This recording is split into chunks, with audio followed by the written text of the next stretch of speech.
Rafa el tema de las finanzas básicas para los emprendedores y empresarios. Vimos con Mariana a un empresario ya más potencializado, importando y exportando. Ya vimos con Enrique la política del cumplimiento del empresario y todo el tema que implica protegerse. Y ahora pues vamos al tema feo, ¿no? Vamos al tema de la defensa. Vamos al tema de la defensa. El día de hoy vamos a hablar un poco sobre el amparo, ¿no? Y no vamos a hablar de un tema especializado ni técnico, sino lo vamos a dejar como un tema más enfocado al empresario, más enfocado al día a día. Antes de comenzar, pues ya dimos un pequeño preámbulo con lo platicado y quiero agradecer al Grupo Toret, especialmente a Lalo por la invitación. Y pues sin más preámbulo vamos a empezar, ¿no? El amparo en la materia administrativa evidentemente habla sobre actos de autoridad, ¿no? El empresario, el profesionista, al momento de desarrollar su actividad, pues ya lo vimos, ¿no? Se encuentra inmerso en actos de autoridad u omisiones de autoridad que te pueden causar trascendencia en la bolsa, ¿no? En el bolsillo o en tus derechos, ¿no? Entonces, aquí es donde interviene el amparo como trascendencia. ¿Por qué?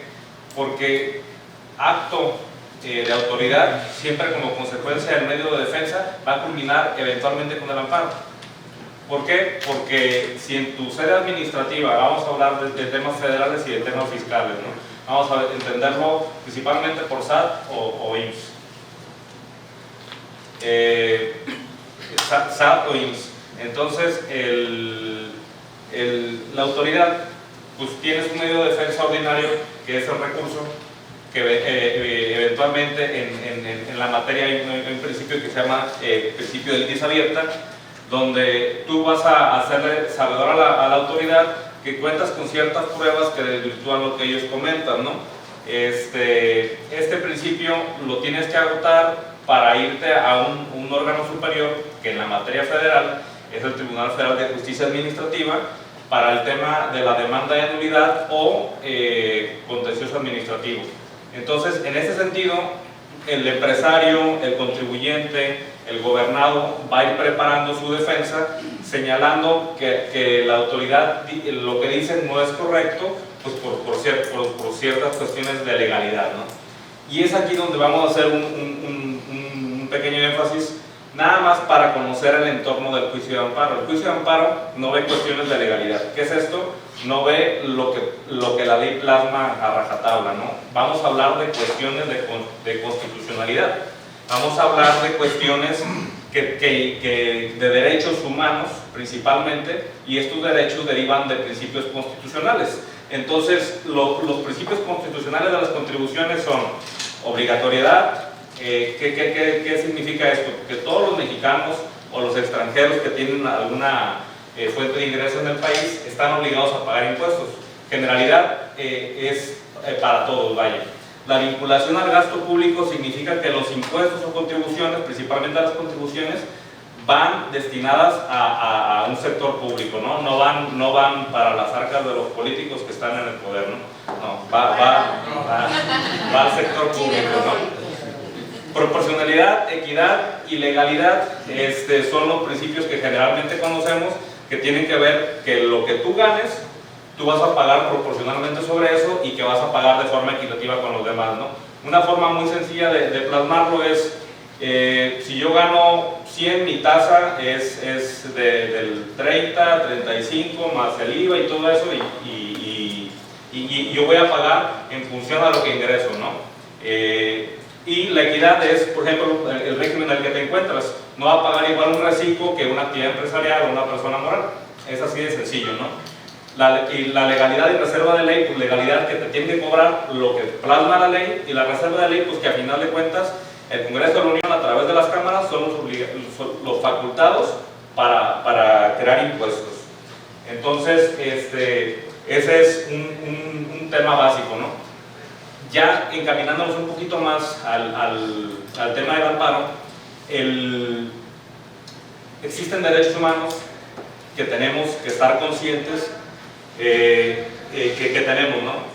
Como gobernados, como contribuyentes, como empresarios, donde tú dices, oye, no es justo que yo pago mis impuestos, que yo tengo políticas de cumplimiento, que yo me preparé para desarrollar un negocio y que una persona que a lo mejor casi no se da, que está comprando facturas, que no declara, que no tributa de manera correcta, a lo mejor no le pasa nada y yo tengo la carga del Estado, ¿no?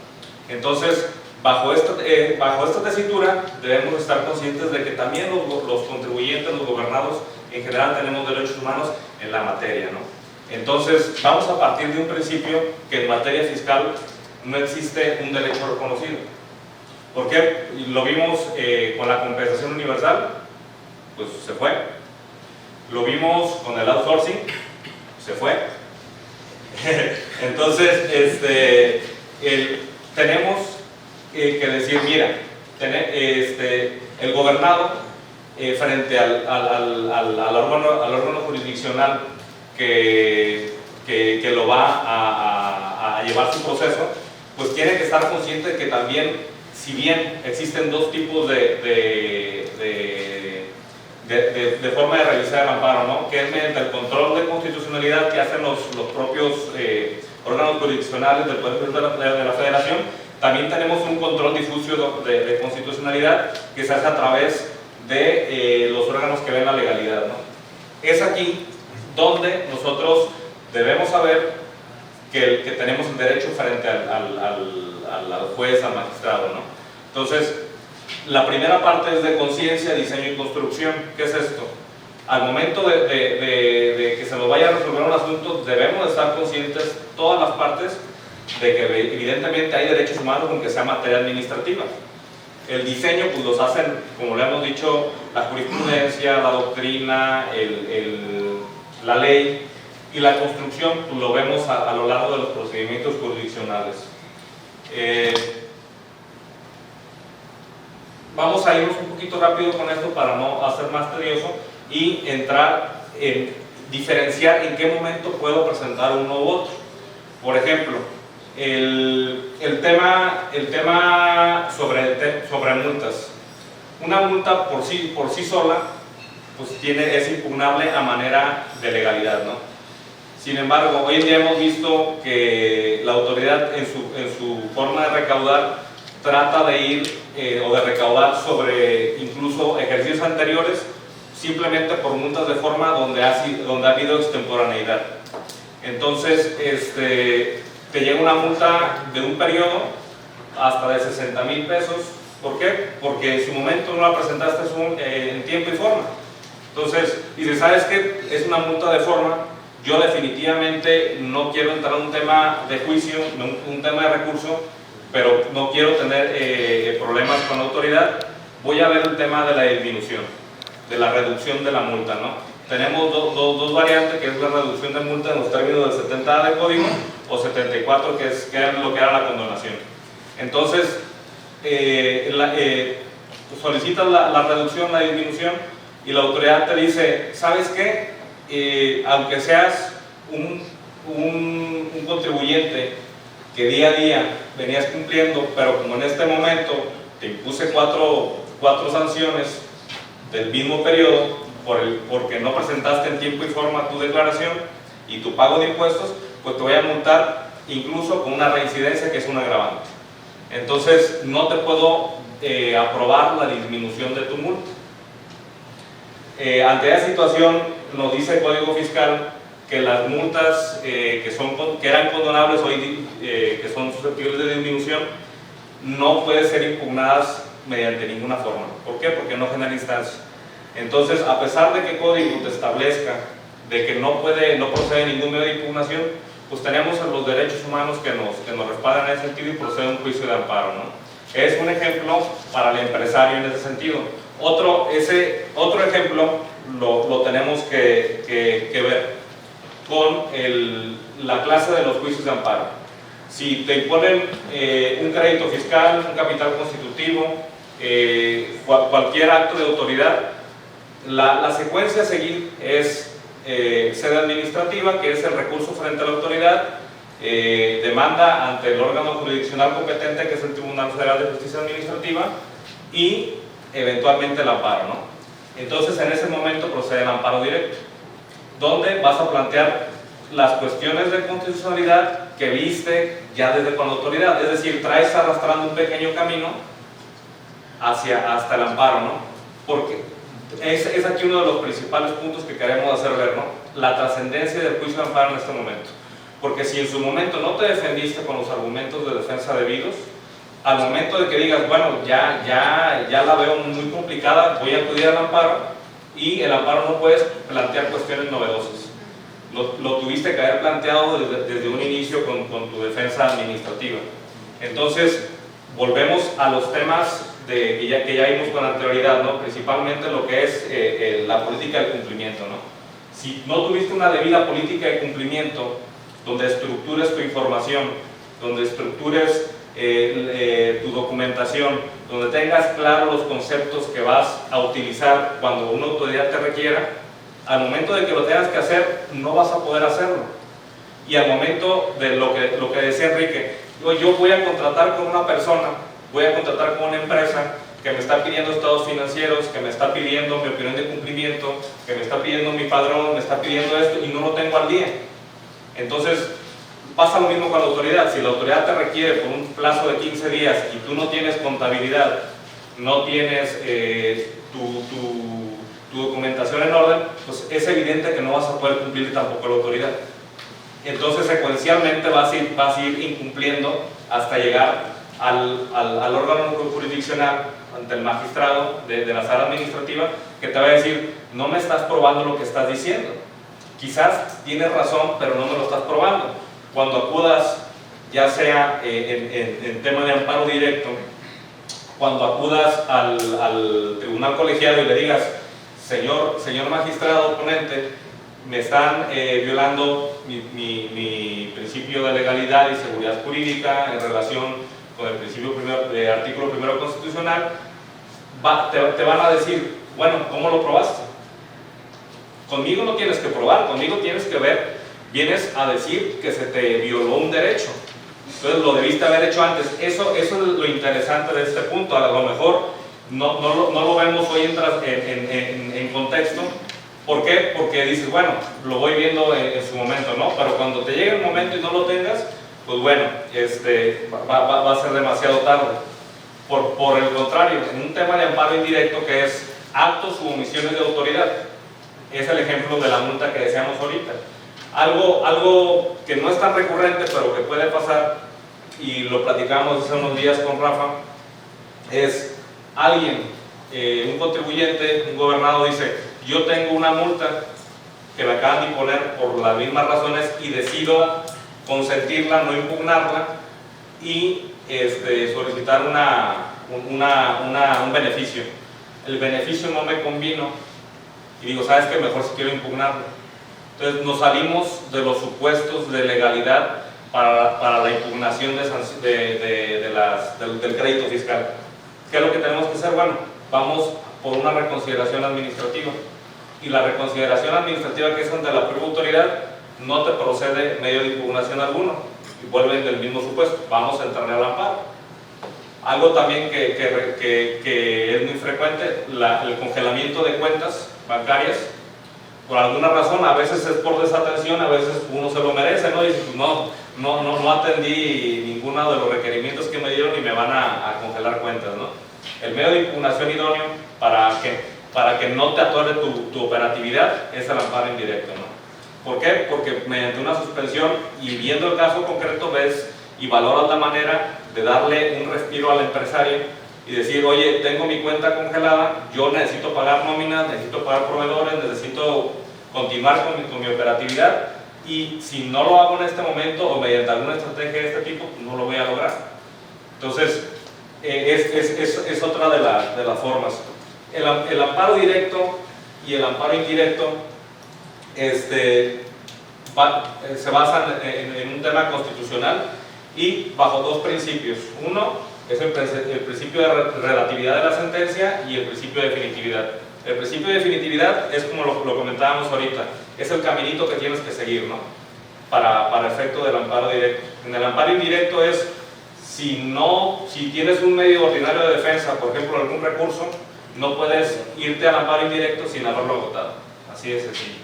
Y la relatividad pues tiene que ver, en la materia fiscal, tiene que ver con lo que hemos escuchado a veces en las noticias que dices, oye, que se van a amparar en contra de la compensación universal, en contra de la creación de una nueva ley, en contra de la eliminación de las condonaciones. ¿Okay? Al que le puede surtir algún beneficio es al que se ampara, nada más. No te puede aplicar una jurisprudencia o un criterio del que no fuiste partícipe, ¿no? Es ahí donde, como lo comentaba Enrique, pues tus asesores te van a decir, mira, la tendencia es esta, ¿no? A lo mejor lo intentamos. La tendencia, sabes que hay una tendencia a lo mejor nacional donde va para adelante, bueno, pues hay que presentarlo. Y tiene que ver con la creación de nuevas contribuciones, ¿no? Generalmente, pues la experiencia ya la conocemos, no ha sido tan buena como en años anteriores, pero es lo que decía, ¿no? Pues hay que arrojarnos, hay que retar, hay que hacer el último esfuerzo, porque a lo mejor una cuestión que es inconstitucional no nos sea aplicada, ¿no? Entonces, para efecto de que en un juicio te puedan otorgar una suspensión, ¿qué quiere decir? A ver, autoridad, vamos a mantener las cosas en el estado que se encuentran, tienes que otorgar una garantía, ¿no? El interés fiscal siempre va por encima de todo, ¿no? Excepto de los trabajadores y de los alimentos, ¿no? Entonces, el fisco ahí necesita que le garantices para que no te vayan a molestar en tu patrimonio o en tu posesión. ¿Por qué? Porque volvemos a lo mismo, te embargan una cuenta, no vas a poder trabajar. No vas a poder trabajar, o llegan y te señalan mercancía y al rato te piden el cambio de depositaría. Sabemos que hay cosas que no te pueden embargar, pero en la realidad vas a llegar con un ejecutor, te va a decir, señalo esto y pido el cambio de depositaría. Entonces, desde vehículos, ciertos activos, dependiendo del giro, equipo de cómputo, las cuentas, no vale la pena, ¿no? Y valdría más la pena intentar tener esto soportado, ¿no?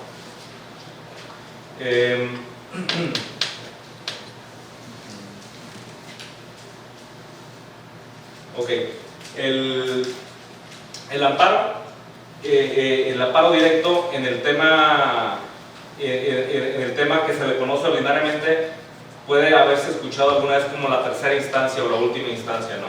Que era lo que conocíamos. Después de esto ya no vas a tener algún ulterior medio de defensa.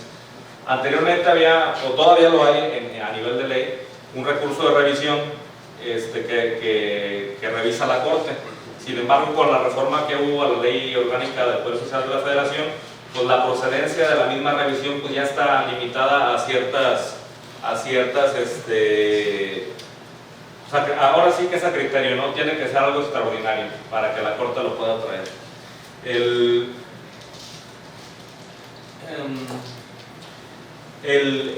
La procedencia del juicio de amparo directo está sujeta a la presentación de medios ordinarios de defensa anteriores, que era lo que decíamos de los recursos.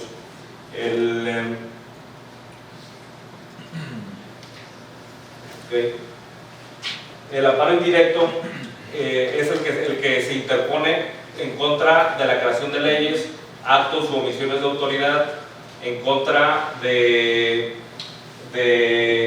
ciertas causales de procedencia que prevé la ley de amparo, ¿no?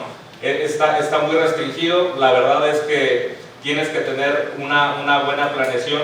Hay quienes a través del amparo indirecto hacen litigio estratégico, como anteriormente lo hacíamos con las consultas, que presentabas una consulta a la autoridad y a partir de ahí avanzabas en tu planeación. Hoy en día ya es más complicado. ¿Por qué? Primero por la reforma al Código Fiscal, y hoy en día con la reforma que hubo al juicio de amparo en 2000, a la Constitución en 2011 y la reforma del juicio de amparo en 2013, hablan de una cuestión que es el interés jurídico, ¿no? El interés jurídico es la afectación a la esfera jurídica del contribuyente o del gobernado de manera inmediata, real y directa. ¿Qué quiere decir? No vas a hablar sobre cuestiones futuras, inciertas. Oye, yo siento que esa ley me va a afectar en lo futuro. Yo siento que esa ley me va a causar un perjuicio. No, tienes que decir, la afectación va en este sentido, es inmediato, real y directo, ¿no? No puedes especular con esas cuestiones. La forma de interposición es autoaplicativa y heteroaplicativa. La que todo el mundo conocemos son de 15 días a partir del acto reclamado, ¿no? Tienes 15 días a partir de que surta efectos para que lo puedas interponer.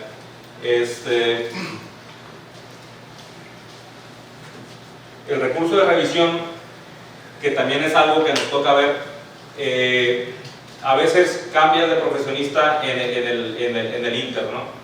Entonces, algo que he comentado con los compañeros es, contadores a veces apoyan en la creación o generación o elaboración de demandas. Sin embargo, el aspecto técnico jurídico tiende a ser importante en la propia defensa. El aspecto de fondo sabemos que es indispensable, de lo contrario no tendrías un éxito en tu juicio, ¿no? Sobre todo en cuestiones un poco más complejas con la autoridad. Sin embargo, el consentimiento de una cuestión por desconocimiento o falta de técnica jurídica te puede llevar a una parte catastrófica para el gobernado, ¿no? Para el contribuyente, para el empresario. ¿Por qué? Porque hay un principio que en tema de ley de contencioso administrativo se llama principio de mayor beneficio. Ese mayor beneficio significa que cuando el colegiado, el magistrado administrativo te revisa tu demanda, revisa el tema del juicio y termina por resolverlo y dice, hay una cuestión que efectivamente da la nulidad del crédito fiscal, pongamos un crédito fiscal de 2 millones de pesos y vamos a declarar la nulidad. Sin embargo, no entras al fondo, es una cuestión que no es absoluta, vaya, hay una nulidad que es parcial. Entonces dice el contribuyente a través de su asesor, bueno, pues ahí lo dejamos, vamos a esperar a que vuelvan a molestarnos y volvemos a comenzar con el caminito, así generamos más tiempo, ¿no? Sin embargo, es el momento en que debiste haberlo impugnado en amparo directo. ¿Por qué? Porque de lo contrario consientes. Y si consientes, pierdes tu derecho. Entonces, son ciertas cuestiones que debes de tener en consideración al momento de tomar una decisión. Lo hablábamos hace rato, decisiones, ¿no? Y las decisiones las haces en función de la información, ¿no? En este caso, el conocimiento. Entonces, es importante contar con el apoyo definitivamente del contador y del abogado para poder trascender en ese tipo de conflictos. Y no puedes hacer cuestiones novedosas. Volvemos a lo mismo, ¿no? Si hay un cambio de profesionista o un cambio de visión que diga, ¿sabes qué? Sí tienes razón, la regamos en ese sentido. No puedes alegar una cuestión que no alegaste anteriormente, ¿no? Entonces, la cuestión secuencial en el planteamiento de tu asunto es importantísimo. Entonces, ya para concluir, pues nada más dejar el tema de la trascendencia, ¿no? El amparo es el ulterior medio de defensa. No vas a tener otra oportunidad de defenderte si no es por esta instancia. Incide en cualquier supuesto de lo que hemos visto, ¿no? Vamos a un tema de política de cumplimiento ante un requerimiento de autoridad, ese eventualmente culminará con el amparo. Combina una cuestión técnica del fondo del asunto con la cuestión jurídica y debe plantearse cuestiones de constitucionalidad y no de legalidad. Entonces, señoras, señores, compañeros, yo les agradezco el tiempo, les pido que en sus empresas, al momento de la implementación de medios de defensa, empresa pues valoren todo este tipo de cuestiones, ¿no? Para evitar un mal resultado. Muchas gracias.